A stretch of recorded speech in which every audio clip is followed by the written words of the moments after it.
As far back as I can remember, I always wanted to be a gangster. One of the worst performances of my career, and they never doubted it for a second. We all go a little mad sometimes. I believe there's a hero in all of us that keeps us honest, gives us strength, makes us noble. You just gotta keep living, man. Livin. Son of a bitch. He stole my life. I love the smell of napalm in the morning.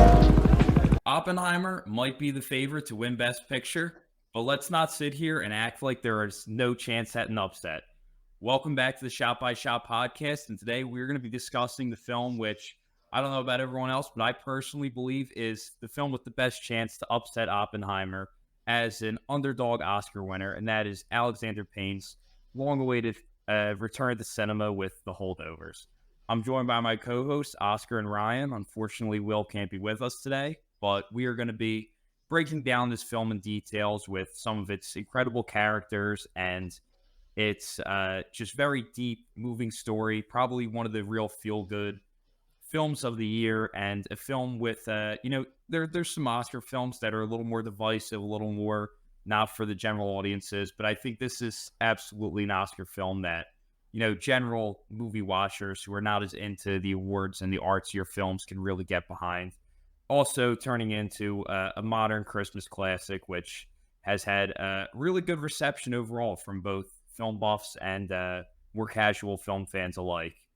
And, for me personally, that's really what I liked about on the first watch is, on my first watch, I didn't love this film necessarily like everyone else did, but I was very happy that it existed for other people, because we obviously know that we're living in a market with film where there's kind of a lack of original films that are, one, getting made, and then when they are getting made, a lot aren't really turning a profit. So just seeing an original film like this that so many casual film fans were able to get behind, I was really happy to see that it existed for other people, even though it wasn't, on a first watch, a film that I enjoyed as much. And, I wasn't necessarily super excited to rewatch it. It's very stage play-like compared to the more music and picture films that I personally prefer. But on a rewatch, I really enjoyed this a lot more and bumped it up to a 4.5 rating on Letterboxd, because it's such a subtly well-crafted film. And it's, even though it's not necessarily the direction that Alexander Payne does well isn't always the most noticeable on first watch, but subtly he crafts this film so beautifully. And I don't know if I would have personally necessarily picked it as a nominee, but I don't think it's at all a bad thing that it got nominated, because this is a film that does deserve to be a part of the conversation, absolutely. And yeah, I think it falls into the category of films like Coda and Green Book, where it has enough general likability, and even if it doesn't pick up all the first place votes that Oppenheimer likely will, it likely will get enough of those second and third place votes in the preferential ballot to become a real threat in the Best Picture race. Definitely a threat in the Best Original Screenplay race and multiple performance categories. So, Oscar, what are your thoughts on Alexander Payne's film, The Holdovers? Yeah, so I've only just had a chance to see this recently for the first time, so I've only seen it once, because obviously only in the UK we've only just got it months and months later, which sucks. I've been looking forward to it ever since it was at London Film Festival, but I didn't get a chance to see it. But yeah, this film, it's just such a heartfelt film, and it's just so nice to see with three incredible lead performances, some of the kind of strongest I've seen in like some time, but especially from last year. I think it was one of the strongest ensembles across the board. And even though like our two male characters that we see in the film aren't father and son, I feel like it gives off that kind of relationship throughout the film. And I feel like in a lot of modern films, that kind of father-son relationship is like lacking. We just don't see it that often. And I think here, it was really, really nice to see these two male leads have this really, really strong connection. And I thought the chemistry just works so well between them, across all three, actually. But yeah, and I think it's just such a credit to the cast and the director to turn kind of this simple and familiar narrative that we know and have seen quite a few times across a lot of Christmas films into such a special film like this. It's been loved widely so much. I think that takes something, and it just brought the biggest smile on my face. I had an absolutely packed theater when I went to see this. Unfortunately, because people were walking in like 15 minutes late, and there were like small arguments starting, and it was really, really, really annoying me. Some of my favorite shots from last year, just visually and the impact they had on me, and in those moments that we'll talk about later, it just hit me like a truck, some of these shots. So this sits for me as my number 3 film of last year, and just into my top 10 of the decade so far, sitting at a very strong 4.5, and I can seeing this become a Christmas classic, and I'll definitely be rewatching this a lot this year and going into the Christmas season. Yeah, it's definitely something I'll be revisiting every year. I checked this out at Christmas because I was not waiting until the UK release, because this is a Christmas movie. It's a Christmas movie. Like, it's like kind of its core. It's definitely that kind of like holiday film that you'd expect, but it does stand out with like some really heartwarming characters, and its unique like 70s aesthetic that he's going for, like kind of from an era where every film like looked this good, like no matter what kind of genre it was. So I think that's what Alexander Payne grew up on, so he kind of aimed to kind of bring that back, and I think he's done a really good job. He definitely achieved that for like several different things on the film, just like the whole thing was shot on location, and the whole school where everything feels like a true relic of the time of the 70s. It was editing techniques that aren't really used that often to kind of make you feel like it's a movie from that decade, and then just the fact the kind of feel that it's shot on film. It was actually shot digitally, and then altered to have that like kind of like film grain, but it's not really something you can tell. It's a really good job of doing that, and it does feel like you're watching a film that's been shot with film. Also at the start, like I tend to kind of immerse you into like the 70s. I like the older versions of all those like studio intros and stuff at the start of the film. That definitely does immerse you into kind of like believing that it's a film just kind of like plucked from the 70s.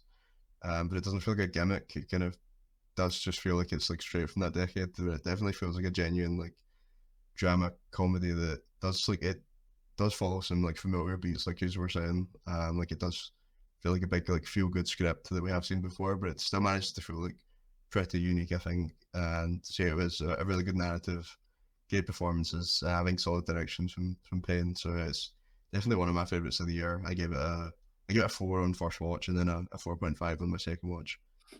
Just a 7th in my yearly ranking, so I do really like it. What about you, Alex? Yeah, I think we've all talked about how it's really becoming like a modern Christmas film, and I do need to say that whoever was in charge of the marketing and release of this film could not have done a more horrible job, because over here in America we got this around Thanksgiving time, to the point where it's like pretty much out of theaters by Christmas, and then in the UK it's released after Christmas.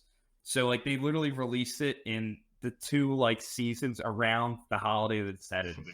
In my opinion, makes 0 sense. I don't know who made that decision, but luckily now that its theater runs over, and people start to just watch it more at home, I think they'll watch it in the correct season. But yeah, I think the real strength of this film is Alexander Payne's writing and his script, and really the way he writes his characters, with just definitely some of the best character writing of the year.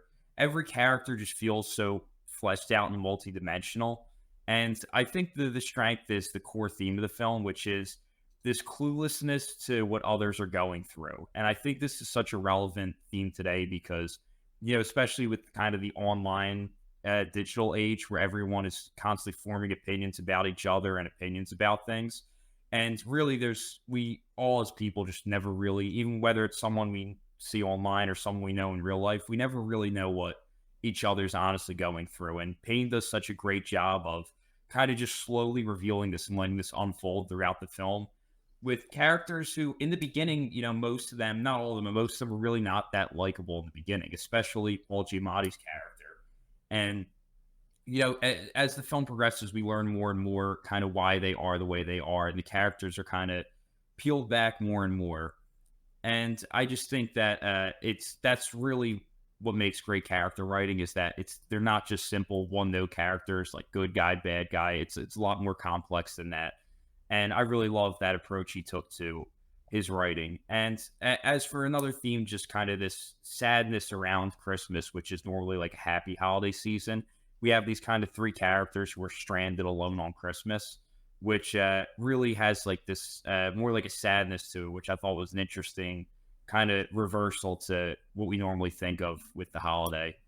And yeah, I think it's interesting how in the beginning, and especially like I didn't watch any advertising, but just like I just thought in the beginning that this was going to be like kind of like a squad film about like all the students as like kind of like a team, and it's like I thought that eventually Giamatti would connect more with the students, but I thought it was more going to be about that group of like the 5 students who were holding over.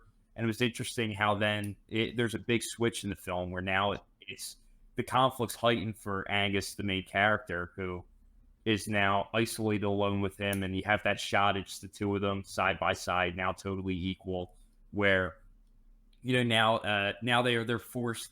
It's bad enough to be forced in a group of 5 with them. And now it's this purely one-on-one relationship, which at that point you're just feeling so terrible for him. But at the same time, there's a level of not feeling as sympathetic for all 5 of them through the character of Mary, who is played by divine Joy Randolph. And there's a great moment where she talks about, or it's actually first we see the kids, and the one younger kid, his glove is tossed into the river, I think it is. And as we see it float, we dissolve to divine Joy Randolph. We dissolve to a room, and we're curious as to where this place is, and images just keep getting further and further out until we realize it's the room of her dead son. And then we see her crying in bed, and then dissolve, no words in the scene, just then dissolve back to Angus and the rest of them who are sleeping in bed. And even though they're not in a situation they'd like to be, they have, they still have life. They're still living, and they're still, her son's no longer has the privilege of life anymore, which makes you feel like, things could be a lot worse.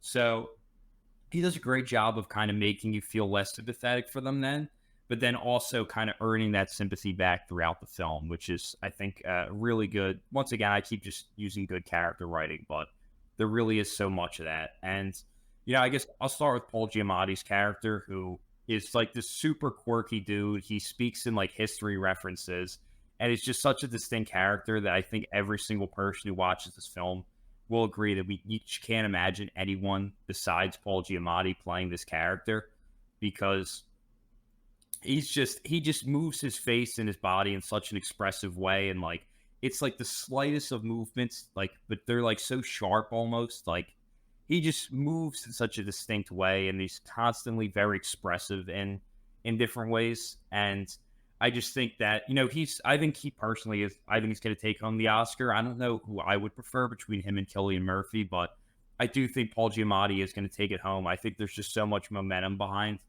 this role. I've heard about like the whole In-N-Out Burger campaign, how it's like everyone's like, oh, he's such a genuine guy with In-N-Out after the Golden Globe. I think that's fucking stupid. Personally, it's a fast food chain. It does work. It does make you like him. Oh, listen, I think he's a very likable guy. Like, I think he seems like the nicest dude. Him going to a fast food restaurant that probably half of Hollywood eats at anyway is not like let's not act like this is the most genuine thing any human being can do. It's not like a restaurant; it's a fast food chain. But I do think he seems like a nice, like really nice, good dude. He does seem like a very down to earth guy. But yeah, I think he definitely is deserving. I really don't honestly care if it's him or Cillian gets it, because both are just so insanely deserving. But yeah, like I said, he's such an unlikable character at first, and then we kind of learn that he has a much sadder past than we realized at the beginning, where he was kicked out of school. He wasn't like this top of the class student like he makes himself out to be. And he's his whole life, he's had this repulsive smell. And, you got to think about what that does when someone grows up with such a repulsive smell that he has really no control over. And he's always kind of been someone who, people didn't want to be around his whole life. And he really probably has never really been able to interact with women well, because he was just born with this horrible condition. And, you start to really more understand why he is the way he is. And, what shaped him to be this way. So I think that it's a very interesting character piece. But Oscar, what are your thoughts on Paul Giamatti's character? Yeah, this is absolutely giving Cillian Murphy the run for his life. Is everything I'd heard leading up to it, like, couldn't have prepared me, because it was like, by the end I was just so distraught, and the way he evolves his character throughout, and like you said, the way he fleshes him out is just done so well. We kind of start off with this really lonely guy. Like you said, he's very traditional. He uses these history puns. They were actually hilarious, honestly, as a big history guy in that kind of class that we see. It was such a funny scene.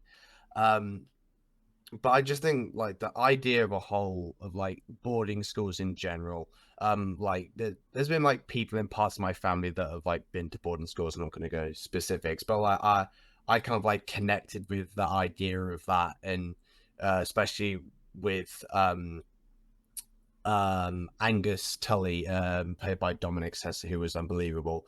That kind of relationship, I just works so well, and the way they set it up through the comedy, which I think kind of, you see most of it in the first half, and then you're going to kind of get some more emotional as you go along. I think that having that kind of big kind of almost comedy dump in that first act really set the stage for the relationships in the kind of last acts, because they're using these history puns that are like, they evolve as you go through the film, and then you get to the end and they suddenly become really emotional further down the line. But yeah, Paul Giamatti, I haven't seen him in a ton of things. I think it's quite funny that he was in Amazing Spider-Man 2. I laugh at that every time. But yeah, like Alex said, his just emotion and the way he moves, and his accent as well. Something about it, and his voice in this is just really soothing, and he just fit that character ridiculously well.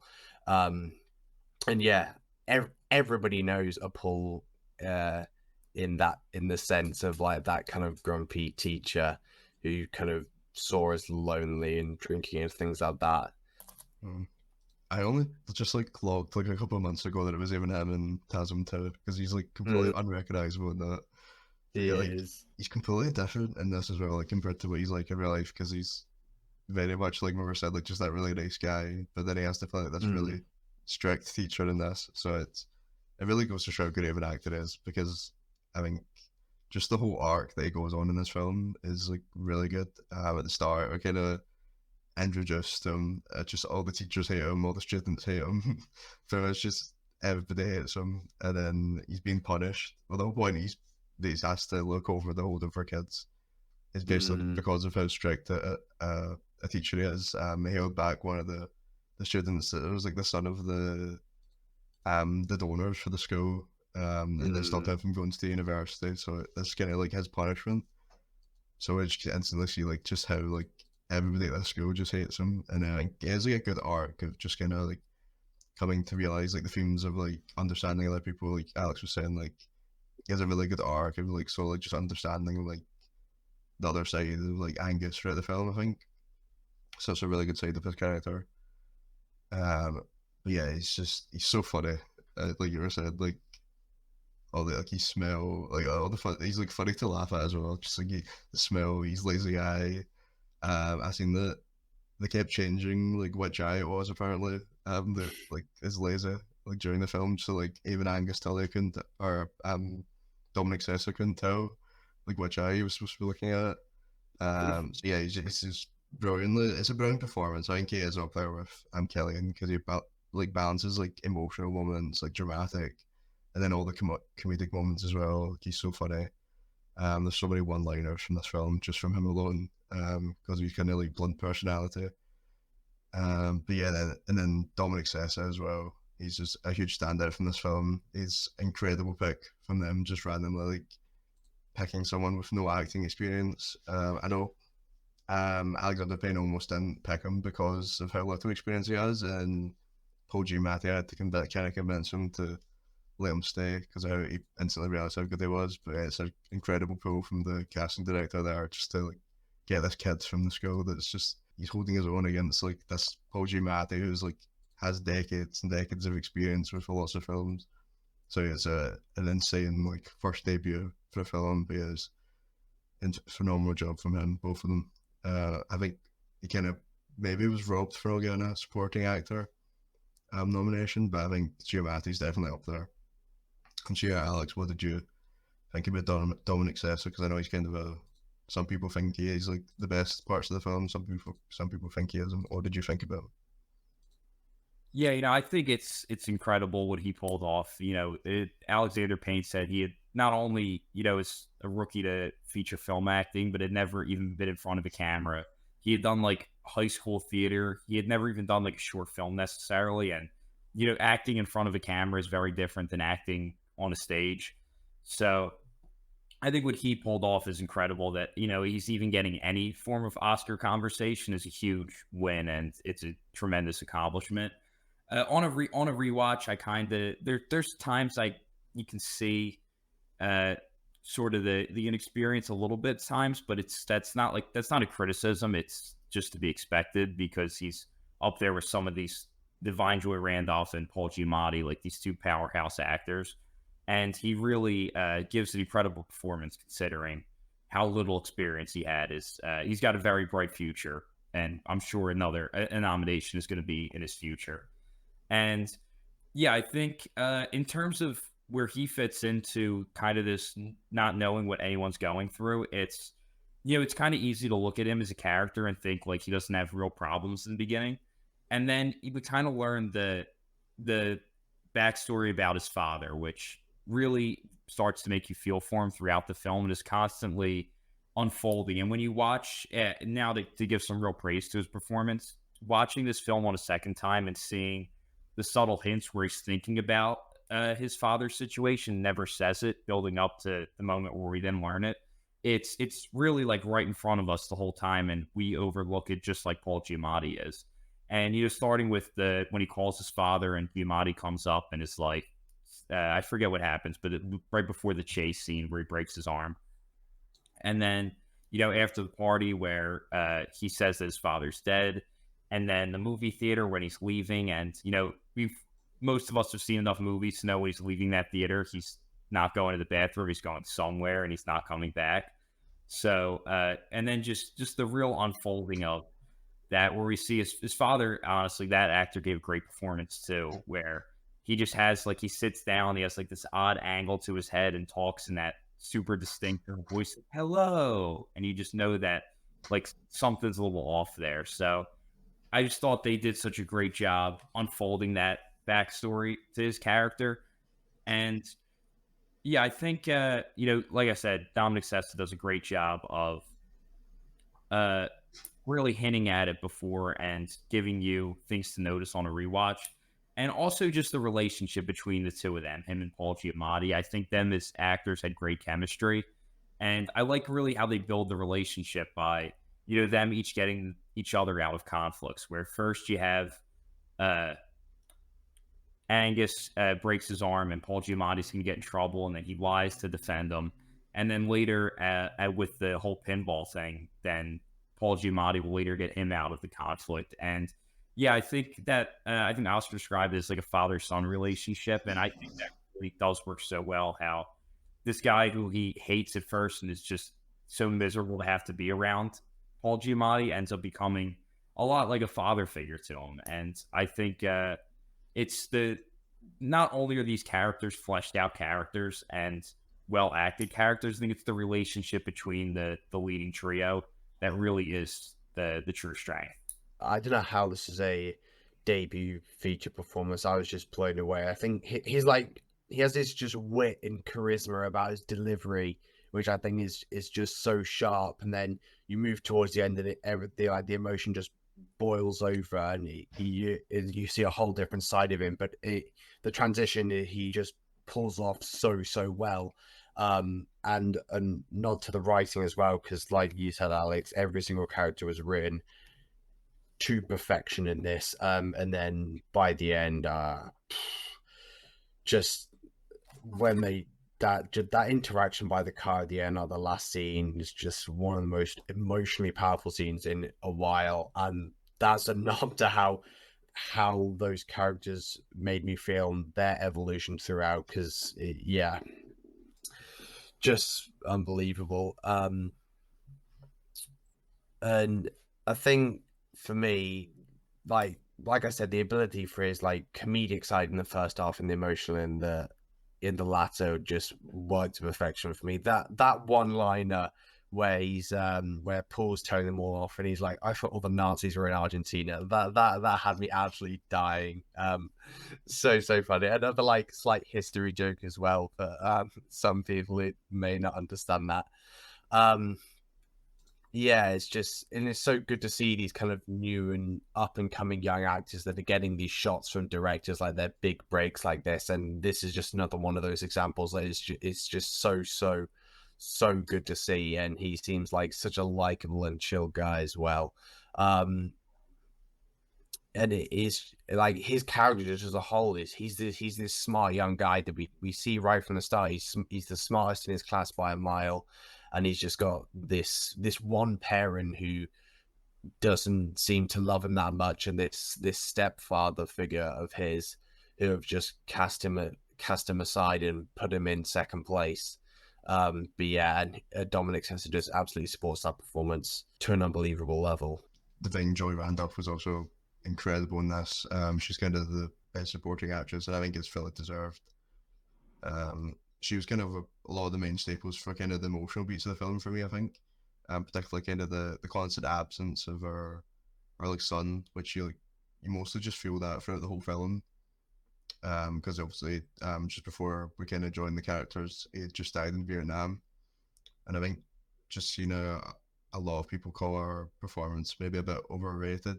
And I think maybe that's because maybe the emotional beats haven't connected with them, maybe. But I couldn't disagree more. Like, I think some of the best moments in the film come from like her monologues or moments with her, particularly kind of the whole story with her kind of only working there at the school to kind of put her son through like that kind of good education from the school, and then ultimately dying because she couldn't afford to send him to university.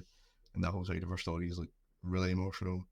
And I just think it kind of rounds off the kind of like they've kind of got like a circumstantial like family like over this like Christmas holiday. And I think she like perfectly rounds off like that kind of trio of them, and they're all amazing. They're all, the whole three of them are all Oscar worthy performances in my opinion.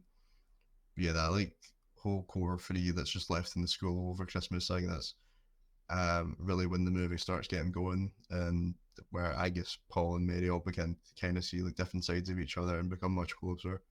So I think that's where some of the best moments in the scenes are in the movie come from, the kind of Christmas scenes. Yeah, I would describe Mary, played by Divine Joy Randolph, as really the heart of the film and really like the emotional heartbeat. And I think she's obviously the runaway leader right now to win Best Supporting Actress, which I think is well deserved. And I think she's definitely going to take it home. I think that there's it's really her character is defined by this motherly grief and being a mother who has recently lost her son, but is really kind of repressing that grief. And there's clearly no husband in her life, and she kind of is left to deal with this on her own. And the way we see it kind of bleed out of her, I think, is so brilliantly portrayed by Divine Joy Randolph, especially seen in the kind of lounge TV room area where there's a monologue where she talks about how her son, like she can't spend the holiday with her son, and all these kids get to sleep in their warm beds at night. And this is coming after the character of Kuntz, who's like the rich asshole character, was made a comment about her that she overheard. And in acting, a big thing is like place from, like where's this character coming from? Because like wherever, like whatever you like, for example, what we were all doing before this podcast is going to have some effect on our state of mind right now. And you could see that still is kind of sitting with her anger towards his comments.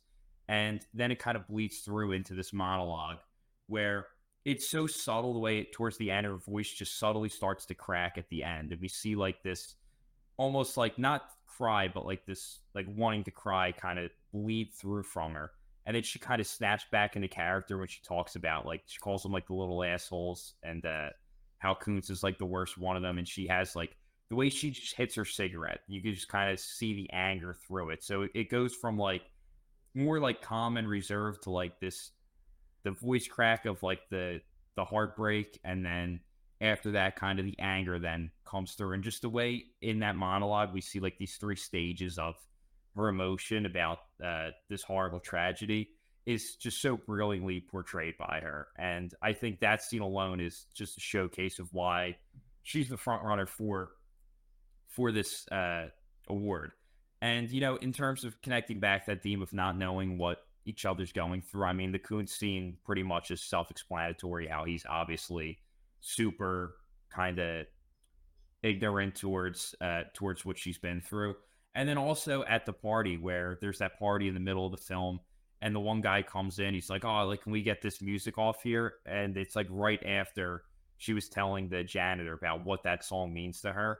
And it's like this guy's so upset about, you know, the music not being what he likes. And it's like in everyday life, we just don't know what other people are going through. And he has no idea how much personal emotion that music means to her. And like that music means so much more to her than whatever, like, you know, dance, more upbeat number would have meant to that guy. So I think that, you know, like I said, she's the real emotional heartbeat of the film. And every time we kind of see the emotion bleed out of her, it's some of the strongest moments of the film for sure.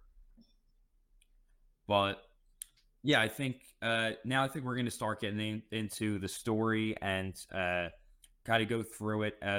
We have a lot to talk about here. We're going to break down, you know, some of the filmmaking, the way the film uses music, the editing, and many more things. So what are your thoughts on, you know, just the start and the early portion of the film? Yeah, I think from the first act, the kind of main thing that stood out to me was, apart from the character like introductions, which we're gonna, the main thing that stood out to me was kind of like how great it kind of had for establishing kind of the production designers, all of that, establishing like the kind of locations of the film. Obviously, like I said there, like the whole film was shot in like real practical locations. Like there's no sound stages or sets or anything.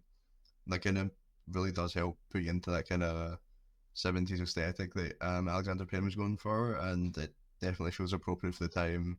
And I think they used like 5 different schools to get all the perfect locations, as there wasn't like one that had like the kind of like we have like the kitchen or the church or stuff like that. It does feel like it's from that era. So they had to use a bunch of different places for that. And lucky that I think there was a snowstorm like when they were when they were about to start filming, so like they just had real snow as well. So it was just like perfect for them for setting like the whole like location of the campus.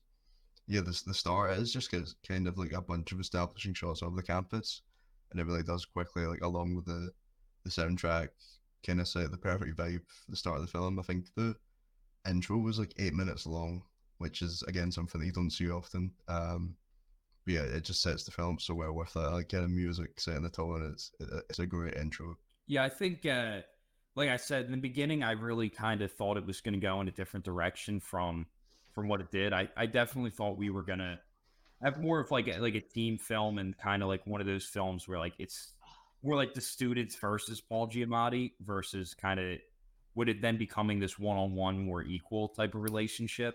So it definitely went in a different direction. I thought it was really interesting, and I think it really sets the tone for all of the great storytelling techniques that Alexander Payne uses. And I think, you know, the what he really uses to tell the story as a director is his subtlety, his scene juxtaposition, his depth, and his blocking.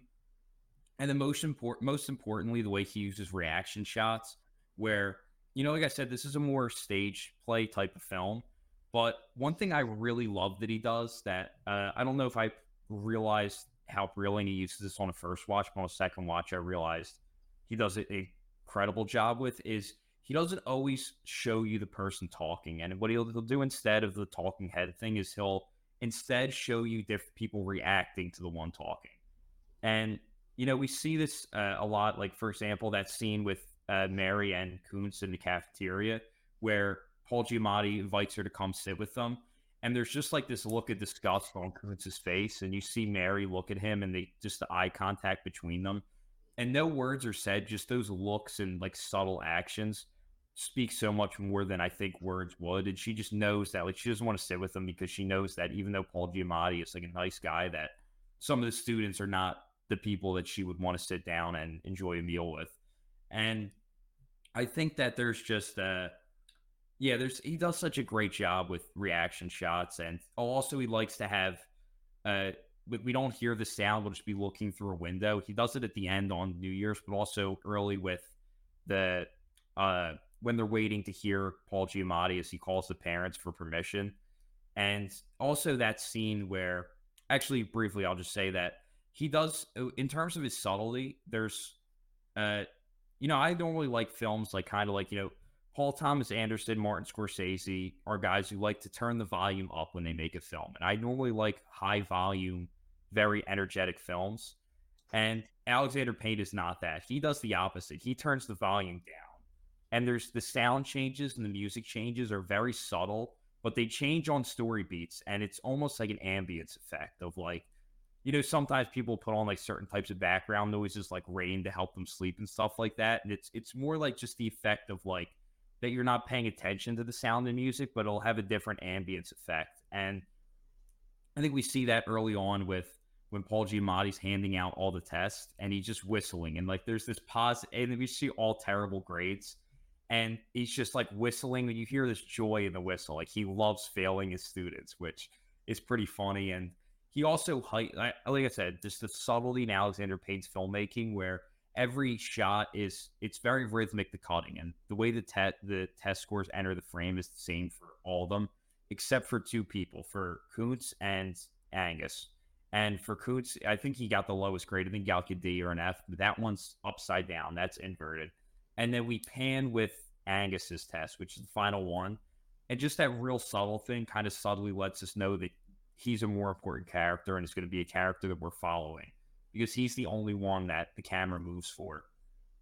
And yeah, and then also like just when the helicopter comes in to save the rest of the students from holding over, there's just a subtle way that the helicopter sound builds in, and it originally makes us curious until that it comes in and rescues all of them except for Angus. And yeah, there's just so much brilliant, subtle filmmaking in this film, and he has so many, great directing techniques that you might not notice. They're not as flashy, even though I like flashy, high-volume direction. I think there's definitely a lot to be appreciated about this more subtle approach to it. For me, there's one really, really important part which Alex touched on briefly, which like thinking back over the film was one of the most important parts of the films. But we kind of have this scene with the collection of our holdovers. We have this array of characters. We have like two children, basically. They're really, really young. Then we have like these slightly grown or young adults, and we just have the older man, which is Paul, which I think is just great to see, like kind of not three generations, but it's like three different eras of men kind of growing and just where they are right now. And especially with the scene with the glove where it gets thrown in the water, I think Angus starts saying, if you get rid of one, then one in the pair, then you just have a reminder of the other one with a loss. So the other kid chucks the other one in there. And that kind of like thinking about that to the end, that's kind of like him with his parents almost. He's kind of lost his dad.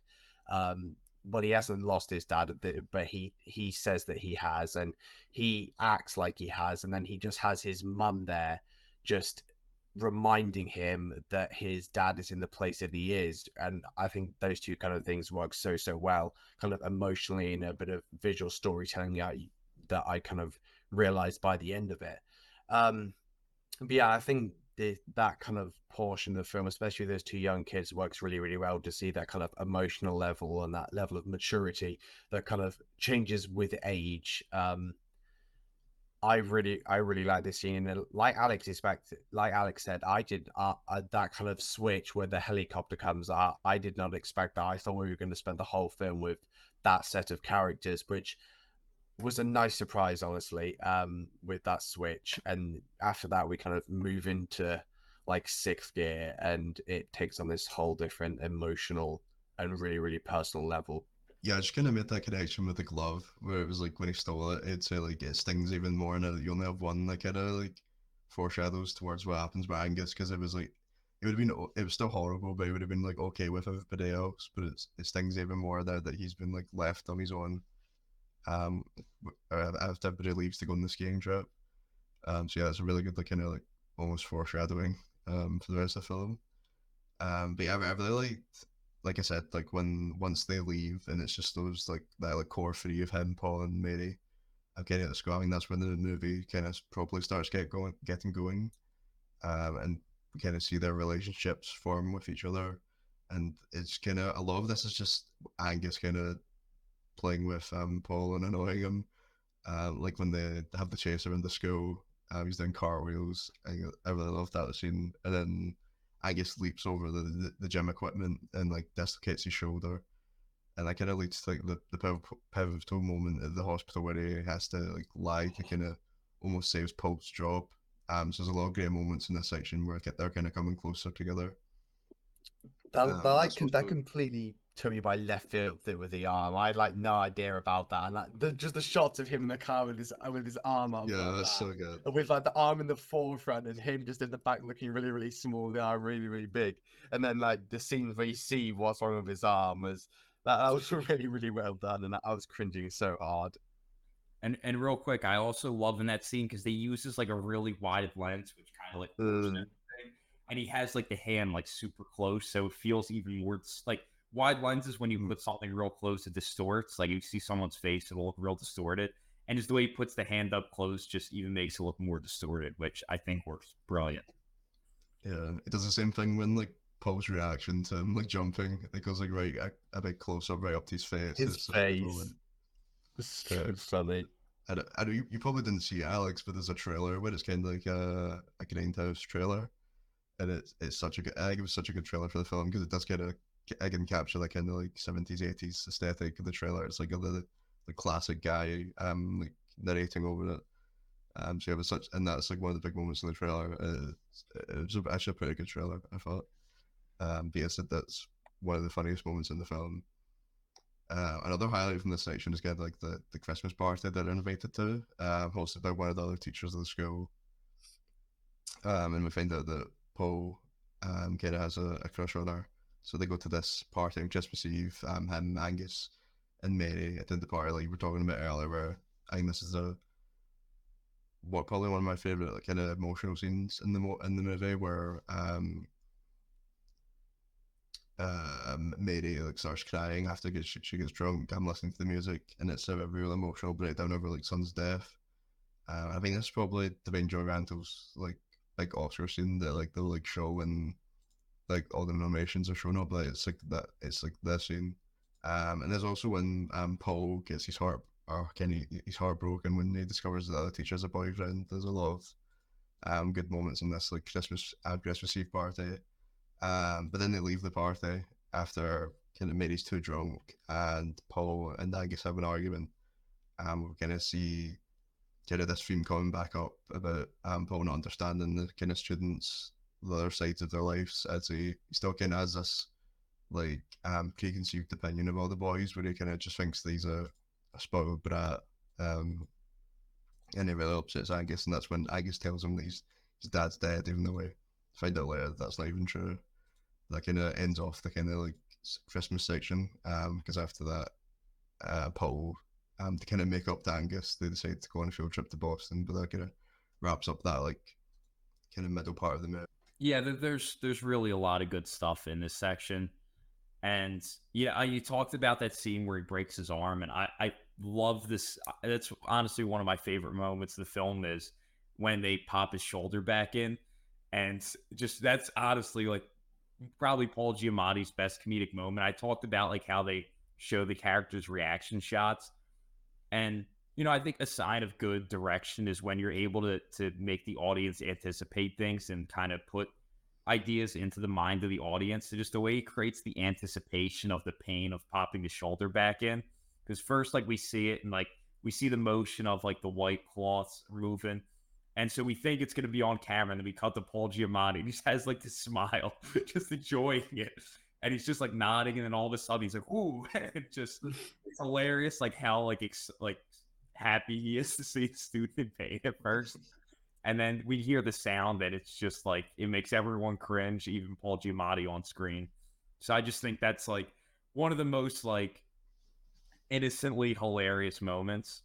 And yeah, I think also actually one reaction thing I forgot to mention, or actually I'll talk about it later, but yeah, actually, so Oscar also talked about the glove too, and I think that was a great scene juxtaposition in terms of how we go from the glove to Divine Joy Randolph's son and the emptiness in her home, and then going back to them sleeping in like their warm beds. And when we get into this middle section, we get another moment kind of like that, where Agus steals the keys, and it's just kind of like the music is mostly low volume in this film, and it goes to kind of like a mid volume here, where he just is sneaking around the school, stealing ice cream, and it's like just the joy in the little moments.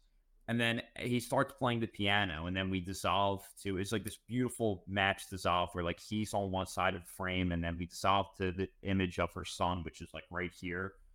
And, once again, like just the anticipation Alexander Payne's able to create, where we see Agus close up in the church, and Divine Joy Randolph enters in the very back. And we're just waiting for like some form of like words or some conversation or actions between them that just never comes.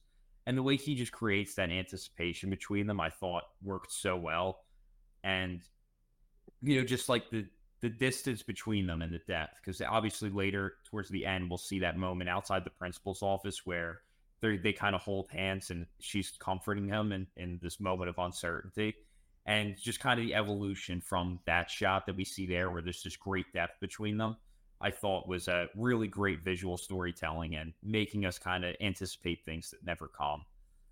And yeah, and then I also, another thing at the Christmas party I really liked, that Alexander Payne I've heard say that he believes in his approach to filmmaking, where he calls it save the big heads, which means he saves like close-ups and real intimate shots for specific moments. And he really uses them a lot at the Christmas party between Agus and the girl Alice. And I really like this section. I like Alexander Payne's decision here, because this relationship between him and Alice goes absolutely nowhere. It has nothing to do with anything else in the story. It literally has no effect on the plot or anything. It doesn't move his relationships forward with Divine Joy Randolph or Paul Giamatti. Yet it's really just like, that's what life is. It's like sometimes there are people who, you just share this one small moment with them in your life and you never see them again. I just thought it was such a nice small moment that he created. And I like when filmmakers include things that don't always move the story forward, but are just kind of these nice little memorable moments in life. And I like that he included that here. And it's interesting how here he really is where he uses those intimate close-ups. And, I am not a big fan of over-the-shoulder shots. I think it's just so overused and generic in film. And he really saves there's almost no over-the-shoulders in this film, which I love. And he saves them for the scenes with Agus and Alice to kind of make it more intimate between them, and uses really tight close-ups. You also uses a really tight one where Agus, like his whole body fills his shoulders and his face fill the frame with the snow globe like small in the center. And it's that really represents exactly what this whole scene is, and the whole interaction with Alice. It's like this small moment of happiness in a holiday that is supposed to be happy for other people, but is really a feeling of sadness for our three main characters. So I really love that kind of small, nice moment that he creates in this section of the film that doesn't move the story forward, but it's just all emotionally driven. So that's really what stood out for me in this section. But Oscar, how about you? Yeah, there's so much in this like middle portion that stood out for me. Kind of the evolution of lying from that kind of hospital scene onward, and we see it through the scenes of them in the bar and the restaurant and into the party. I think just works so well. And obviously by the end, and what we'll move on to later in Boston, that kind of starts here. And I think the way he uses that and the way it emotionally drives those characters, and that that, like I said at the start, that father-son relationship, that's kind of the groundwork of what sets that out so well for me. But also within that, I think like the use of alcohol between our three main characters works really well, because we've got Angus Tully, who is not allowed to drink under Paul's supervision, and you've got Paul, who is drinking a lot, but you can't tell. And then once we see kind of Mary get kind of a lot of alcohol in her, you get the party scene where it just kind of all pours out emotionally, and she delivers this really great performance. And I think that kind of difference between the three of them, like contrast between them really well, and just shows like what it can do to kind of different people and why people use it. And obviously that level between Tully and between Angus and Paul, one who isn't drinking it and then one who is. But yeah, that Alice, that's the name of the person that Paul was fancying, is it? No, that was Angus. That's Angus, yeah. What's the name of the I think it was Miss Green, I want to say. I think yes, Green was her last name. That kind of it's not as brief as Elise and Angus, but that kind of interaction between those two, them and Paul, the woman, I've forgotten her name again. But that shot of Paul when the camera just looks up and you see the husband walk in and she kisses him and he's just back down the ball. That shot just absolutely broke me in that moment. His reaction is just nothing. He's got no emotion on his face whatsoever. And yeah, like I just said, it absolutely broke me, that single moment. And it just goes to show that kind of that one character, like you said, Alex, that one kind of side character that's not even the main part of the film, that Payne's just kind of added in there, and is just kind of, for a small moment, just has that amount of impact on me and that amount of care for character, and we're only halfway through the film. It just works so well for me. So yeah, the party scene, definitely one of the highlights of the film for me. It's interesting how, in this, I feel like the cliche thing to do is like, you think that when Mary's crying, you would assume that it would be Angus is like the immature kid who's like, oh, I don't want to leave, like I'm about to hook up with this girl, blah blah blah, and it would be like Paul Giamatti, like this is more serious. But it's actually the other way around, where we never see Angus get interrupted, and he's the one who kind of pulls Paul Giamatti away and says, like, we have something more important we need to deal with. So I think that's just such an interesting decision compared to what I think most writers would have done there. So I just wanted to kind of add that as well. Yeah, there's so many great moments in that middle part of the film. But yeah, we're going to get into some superlatives for the film. So first off, for the first one we have, what's your favorite or the best moments from the film, do you think? For me, I think honestly, I already talked about it. I think it's when he pops his shoulder back in. I just love Paul Giamatti's reaction. I think it's hilarious, and I just love watching him take joy in Angus's pain. I think it's hilarious. So honestly, I think I'm gonna go with that one. There's so many moments. Like, I could easily say like the ending, just because of how emotional it is, and how brilliant it is. But like seeing Paul Giamatti chase Dominic Sessa around the halls, his run was so funny. I was dying seeing him like get out of breath every time he gets like to the top of the stairs and just stop. That was so funny. But yeah, like, overall, I think I'd go for like the ending, because that's what got me the most. Yeah. I was gonna go for chase scene, particularly when he jumps over, because there's this like moment where like it zooms into Paul and he doesn't know if he's like joking or not, and then it fully just pans into his face. That, like we said, that just is like probably the funniest moment from Paul Giamatti. So I think that's the best moment in the film for me, maybe. Favorite shot? We'll probably touch on it a bit in a minute, but I'll just start on it now. The scene in Boston with the outside bookstore was gorgeous. You get that first kind of establishing shot about that whole area, and was there a split diopter shot in there with I don't know what to Paul say in if the those. forefront on the left, and then Angus in the background on the right. I'm almost certain it was split diopter, and then that kind of woman approaches, and it kind of repeats on that shot. That shot was absolutely stunning. And then also there's the shot of which I've seen a lot going around on Twitter, of Angus's head against that the taxi window, just leaning on there, and the lighting, the nighttime with the red as well, was absolutely stunning.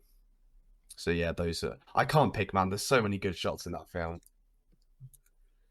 Yeah, to be honest, for me, I don't know if I think the shots are very effective and brilliant at telling the story. I don't know if a lot of them necessarily stand out for me in terms of like ones that I find that's like beautiful to look at. But I would say for me, it's between either, you know, the way he uses the x-axis and moving side to side, and the z-axis with depth. With, you know, I really like the z-axis depth with, you know, like I talked about the scene where Mary goes into the back of the church. And also that scene where Dominic Sessa jumps off the springboard and he kind of runs down it further into the frame that way. But I think I'm going to go with the shot of, it's a walk and talk. It's a long shot of both Paul Giamatti and Dominic Sessa, where they're just walking down the street at night. There's kind of the red light shining on the snow, and it's like just slides. I think I'm going to go with that one. I just really love that shot. I just remembered that. That kind of shot reminded me of the end of Past Lives as well. We've seen that like multiple times of the year. I've really loved that shot as well. But yeah, there's too many to pick from for me. I can't pick one. Yeah, for me, it actually reminded me of one of my favorite films of all time, Bernardo Bertolucci's The Conformist, shot by... I need to watch that. I've been meaning Storaro. to watch it. Seth told me to watch it the other week. Yeah, highly recommend it. But yeah, that's what that...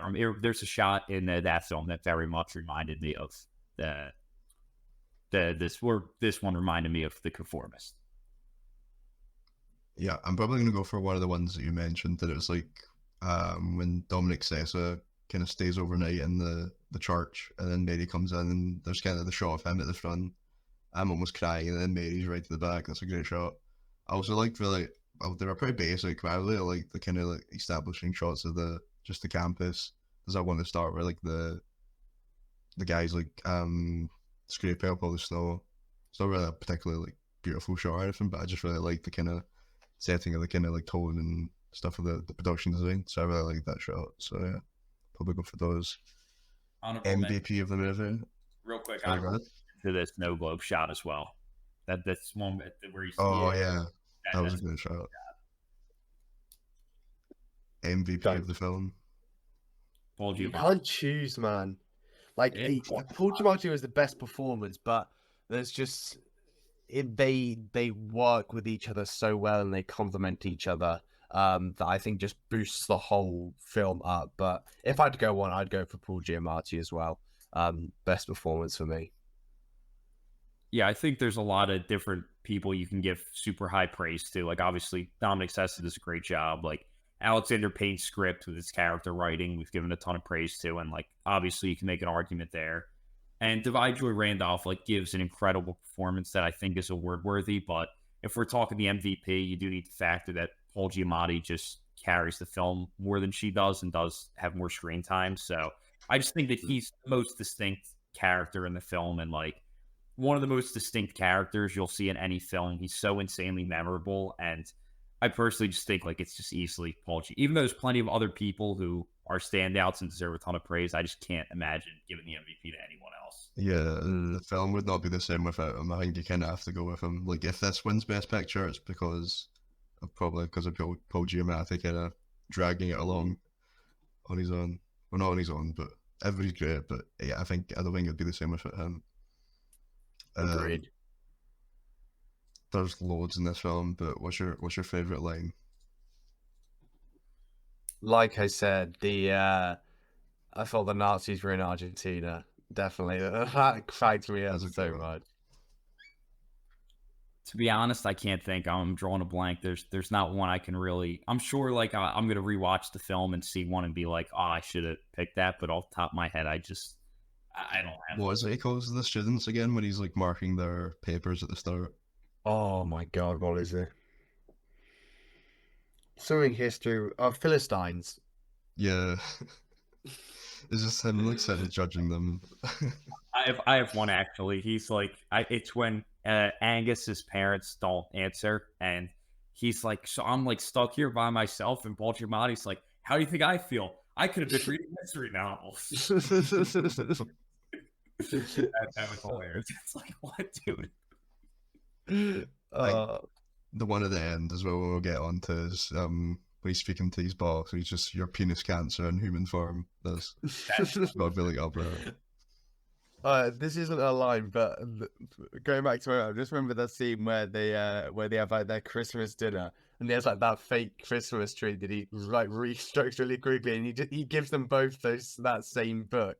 And I don't know why I'm crying in that. So funny. And honestly, one of the funniest moments of the film isn't even a line. It's at the end where it's like the way it goes between drama and comedy. This film does a great job of, and I love when it's showing like the dissolves of like the empty office, and it's like real sad. And we just see a box full of meditations by Mark. The books. So funny. That was great.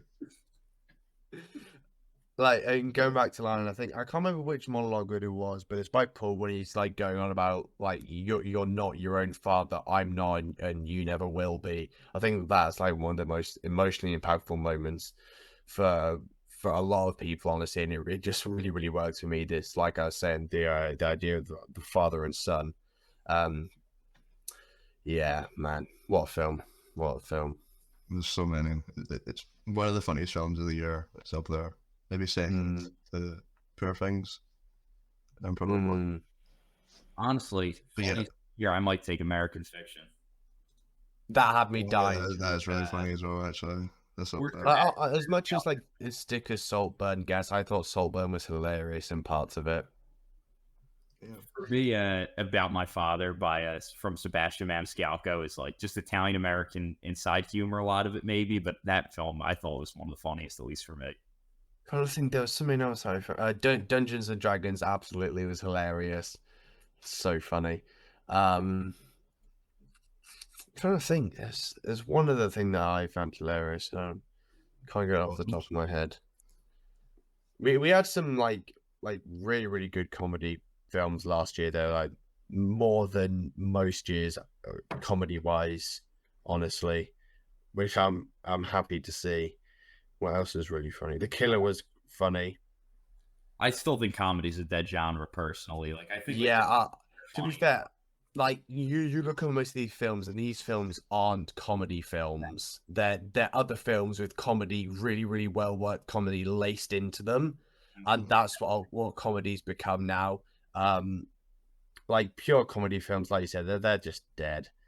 They don't exist.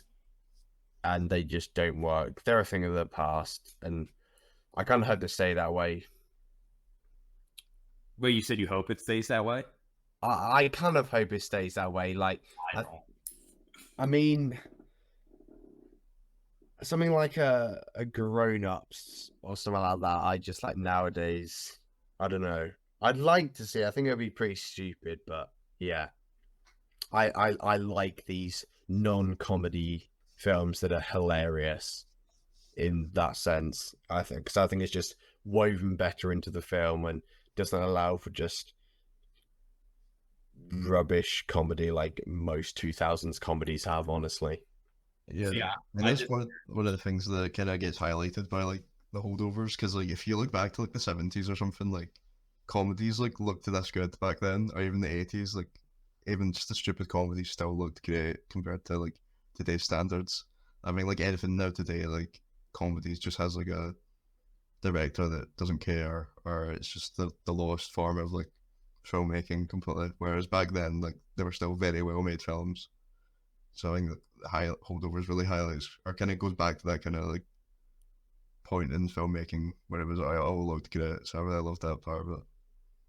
So what were you gonna say, Alex? No, I just got to disagree. I really like strongly miss like the 90s, early 2000s, just pure dumb, brain dead, laugh out loud comedy. Like, are they the dumbest movies with terrible filmmaking? Yeah, but like no movie had like, even like these films that we're mentioning, like I have like chuckle moments from them where it's like they get like a couple laughs here and there, like maybe like the the arm dislocation scene in this one was a little more of a laugh, but like these movies kind of like, this, Poor Things, some of the other ones are like American Fiction, like they give you like kind of chuckle moments, but I miss the days of like the true just laugh out loud comedies, like even like something like Grown Ups, like Happy Gilmore, Step Brothers. Like I really do miss that style of comedy, even though they're terribly made films with like no appreciation for filmmaking necessarily.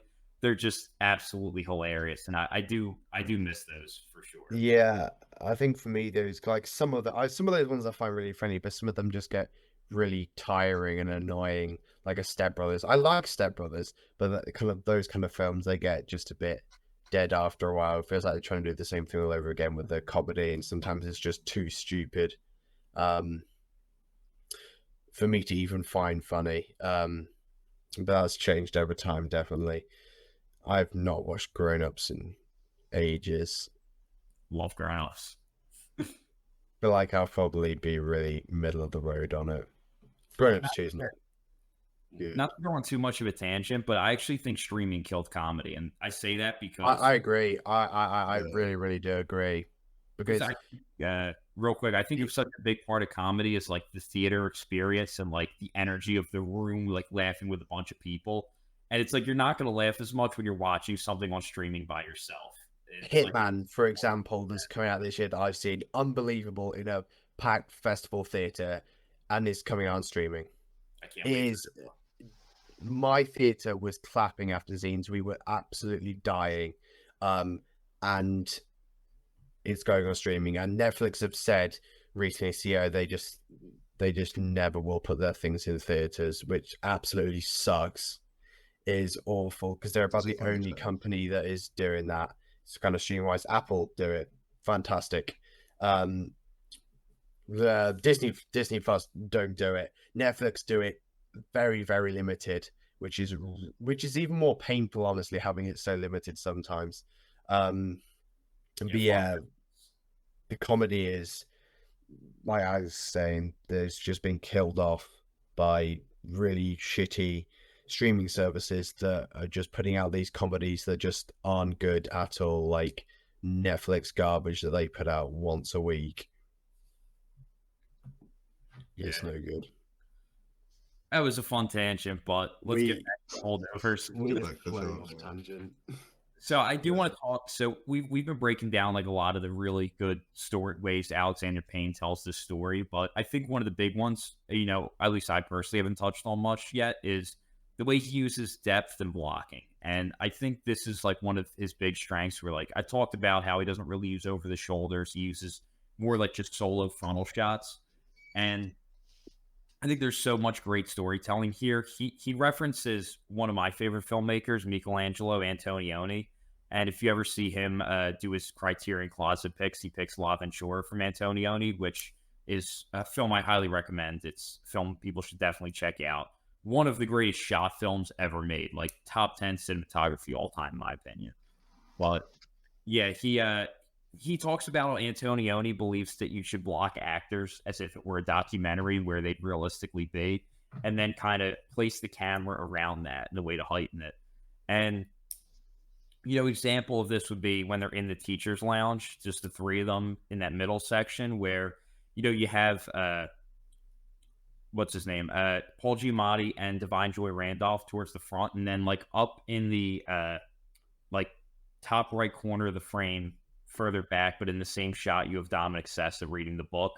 And the way it just kind of captures them all in like a diagonal line type of frame, I think it does a great job of just making it realistic, but also kind of just having a more unique composition and using depth. And just so like those reaction shots, like as soon as marriage is mentioned with Paul Giamatti's character, you just see Angus put the book down because now he's like more interested to find this out, and just using those reaction shots rather than dialogue to tell the story. And, another example would be, what's it called? What's my train of thought? Oh, yeah. And then like another one that I thought was a little actually unrealistic was when towards the end, when you have them all, like, it's Angus, Kuntz, and one of the younger kids talking about making guesses as to why Paul Giamatti was fired. I just did think, I'm like, with our holding over, I get it, but like, wouldn't this conversation likely happen with someone his own age? Now that they're not holding over anymore, like, why is he still talking to this kid who's like way younger?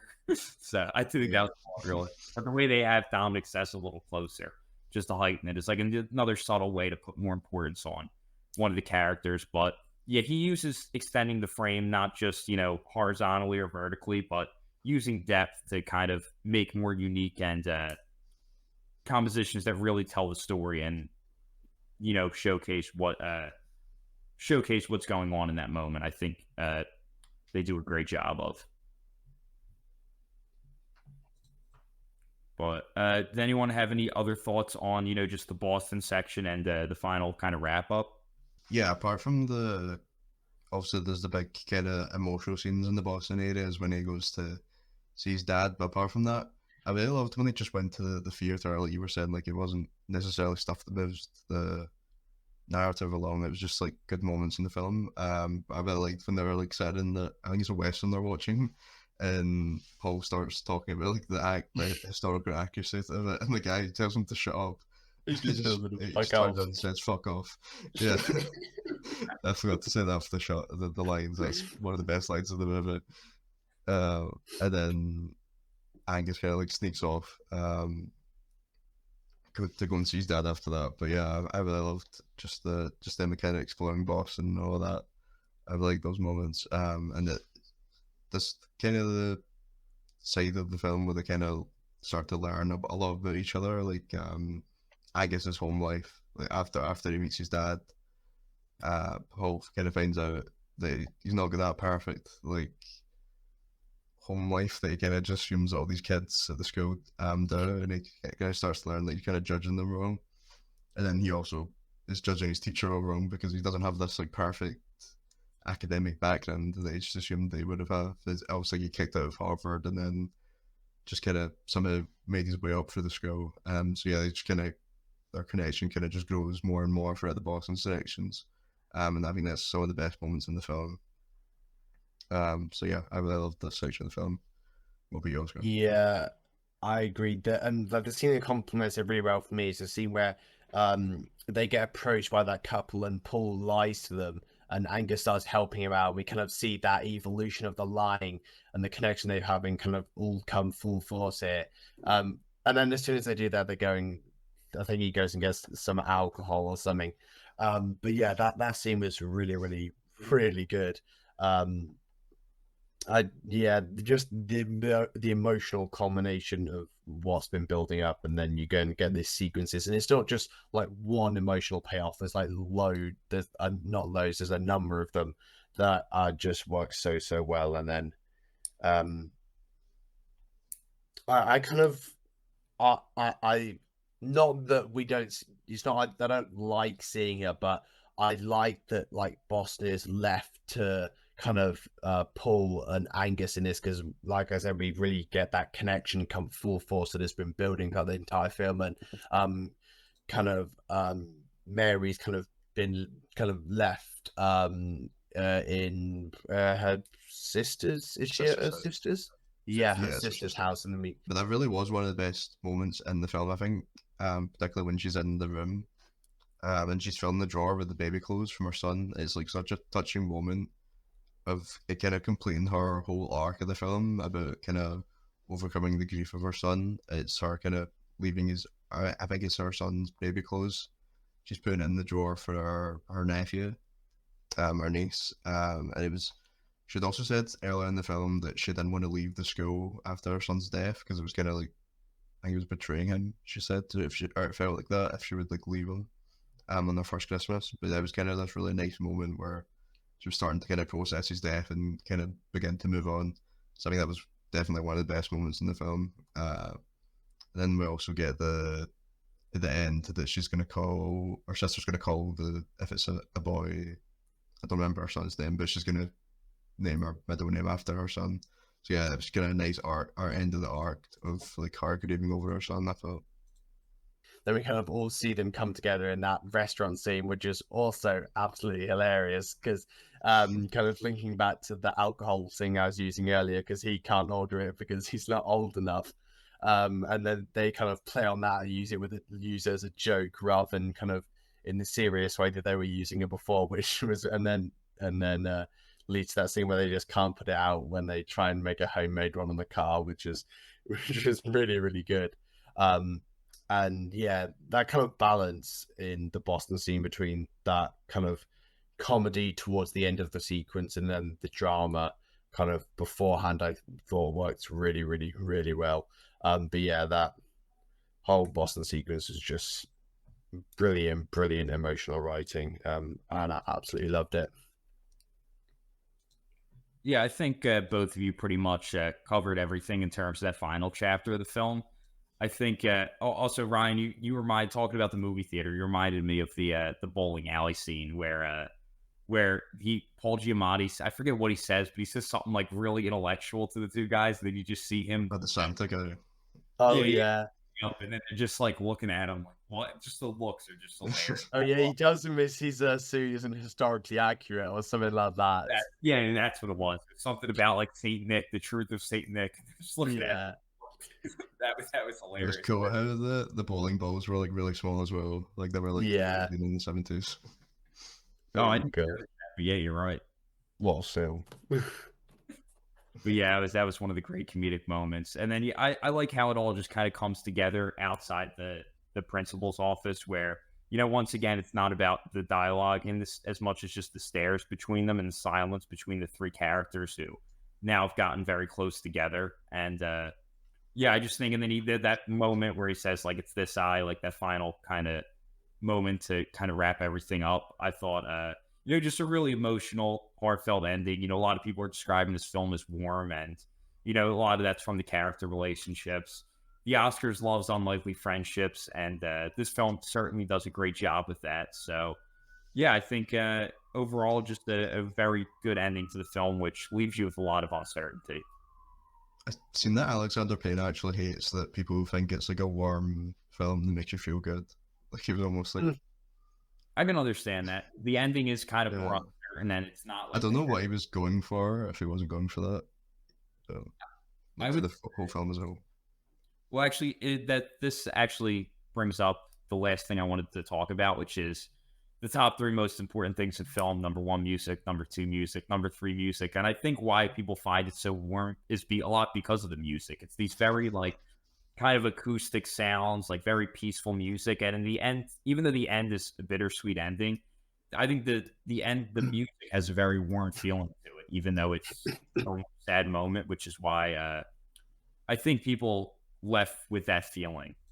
And, you know, like I said, he's a director who turns the volume down. He has the music in a more ambient way. And I think he does a great job with it, where he used the song Venus early on in the fight scene where Angus and Kuntz have that fight. And, you know, just, it's like originally we hear from the other room, and then the volume raises up when we go into the room, and it kind of just heightens. And then when Paul Giamatti kind of breaks it up, it becomes like this kind of, the vocals become more like a hum. And the one kid's getting scared as Paul Giamatti's like interrogating all of them, and just using the reactions of all five of them as Giamatti speaks, with the music like subtly underlying, heightening that moment, I think is one of the best musical uses of the film. And also then when the one kid rats, it's like it hard changes from the pop song Venus to musical score instead. And also it kind of uses like the way it uses Christmas music, where they're in the chase. It's like, it has a lot of like the do, I forget what the exact is, but it's like sounds music rather than like the voice is making sounds rather than lyrics. And then it becomes even like quicker and more fast paced after he's broken his arm in the car. And then using The Most Wonderful Time of the Year by Andy Williams, one of the happiest Christmas songs ever written, for Divine Joy Randolph crying at the party. Just that reversal of that Christmas happiness, and using a traditionally happy song for a sad moment. So it's really interesting how he uses the Christmas music here. And then, yeah, a lot of the other moments, I think, another one that was great was, you know, like I said, the cluelessness to what others are going through. In that moment where we find out that both of them are on the same depression pills, where we have like this warping slow electric guitar, I thought was perfectly heightened that moment. And then, yeah, a lot of the rest of the film is like this more warm feeling, like acoustic music, like especially in the Boston section. And then there's that one song when Dominic Sessa is like freely sneaking out, like stealing the ice cream, all that. And that song's kind of like this freedom mood. It's like, once again, a warm feeling. But then it's interesting is that song that has the feeling of like freedom and more like happiness in a sad time that we see from Dominic Sessa when he sneaks out is what's reused at the very end when Paul Giamatti drives off, which I think is part of what is once again creating that warm feeling at the end that maybe Alexander Payne isn't thrilled with, but that's why I think that most people walked away with that feeling. Yeah, so I would say definitely look out for the Holdovers as a potential Oscar threat. And, you know, we've seen films that recently have pulled off the upsets, mainly Green Book and Coda, which are films that not everyone was necessarily predicting to win, but ended up being the winner. And a lot through the just consistency of getting the most votes on the preferential ballot rather than necessarily the most first place votes. And, you know, the Oscars loves unlikely friendships. I think a lot of Academy members come from, you know, neglectful, wealthier families who are going to relate to this as well. And, you know, they like, you know, warm feeling films, unlike Oppenheimer, which is not, you know, the happiest feeling film. So I think that, and they like script and performance heavy films as well. So I think this film certainly has a lot of qualities that, you know, look out for this to be a real threat to potentially upset Oppenheimer. And I think if any film is going to upset it, it's going to be this one. I think this will likely also be taking home Best Original Screenplay as well. Yeah, and if it gets screenplay and Giamatti wins, that's pretty much the exact same as Coda had to win their Best Picture. So I get that there's a possibility that it steals off them. And Divine Joy Randolph as well. Yeah, they have even more opportunities actually. Yeah. So it's going to take home 2 performances. It's definitely going to take home 1 performance. I really think it's going to take home 2. It's probably going to take home Best Original Screenplay. So it's right in there in the mix with Oppenheimer. Definitely. But I think that wraps up our episode on the Holdovers. You know, like, subscribe, comment your thoughts down below, what you agree with, what you disagree with, what were your favorite moments of the film. And we'll be back next week with another episode.